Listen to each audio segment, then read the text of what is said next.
periodo parlamentarista, 1880 a 1920. Fue una época liberal en la que el Parlamento poseía más poder que el Ejecutivo, haciendo así que la mayor parte del poder no cayera en una sola persona, que sería el presidente, sino en varias, el Parlamento, para así intentar tener un gobierno menos oligárquico, o más bien aparentar, puesto que todos los miembros del gobierno pertenecían a la élite, pues eran los únicos con acceso a puestos gubernamentales. Y como se sabe, la élite no representaba al país.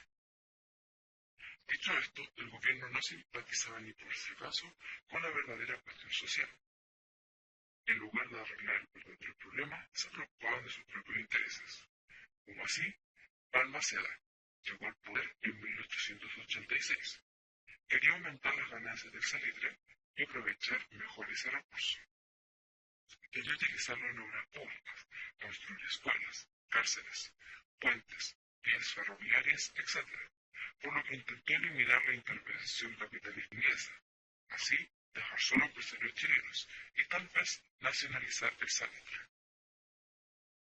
El problema estaba en que la mayoría del Parlamento, al ser de la oligarquía, tenía relaciones cercanas con los capitalistas ingleses, ya sea matrimonio o amistad, por lo que no querían perjudicar al capital inglés. El gobierno no le gustó la medida de Balmaceda, y éste intentó hacerse de más poder por sobre el Parlamento, siendo acusado de autoritario. Además, la Iglesia lo acusó de querer laicalizar la ciudad, puesto que quería construir escuelas. El Parlamento tomó medidas para entorpecer el trabajo del presidente. 1.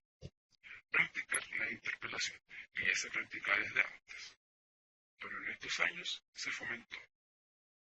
Consistía en que hacer una especie de interrogación y fiscalización al ministro que fuera acusado. Si éste no está cumpliendo con su trabajo y no se supo defender bien, es obligado a renunciar.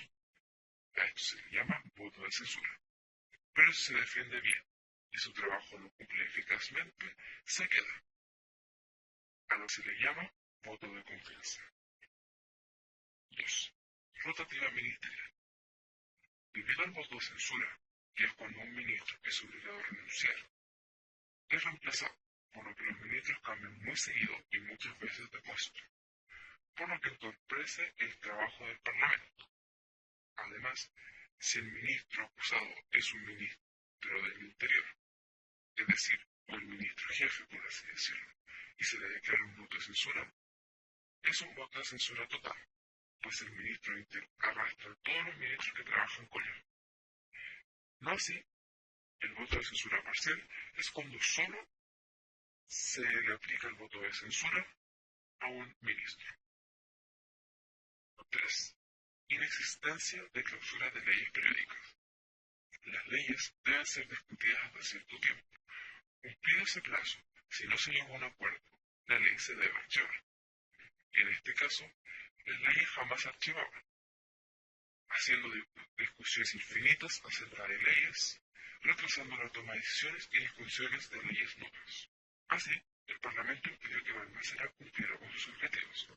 Finalmente, el Parlamento tomó la decisión de trasladarse a Iquique, donde se encontraban las Fuerzas Armadas y, curiosamente, la mayoría de los capitalistas ingleses.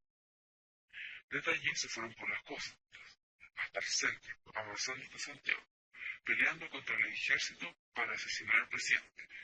El ejército cayó fácilmente. Balmaceda se refugió en la embajada de Argentina, donde se suicidó en 1891, 2 días después, dando triunfo al parlamentarismo. Las batallas decisivas fueron en Placilla y Pucón. Es aquí donde oficialmente se convierte en un periodo parlamentario, 1891 hasta 1925 aproximadamente.